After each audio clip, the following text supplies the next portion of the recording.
Ես քաջալերում եմ մեր երիտասարդներին,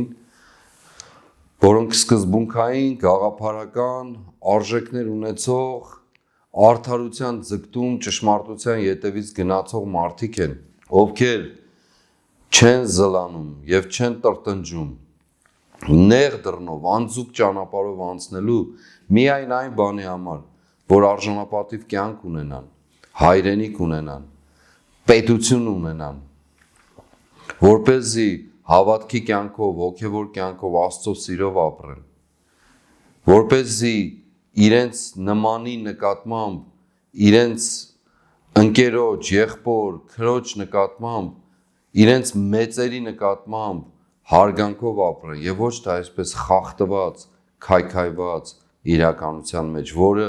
բերել է մեր կյանք այս չարիքի իշխանությունը և դեռ հոխորտում են կարմիր գծերի մասին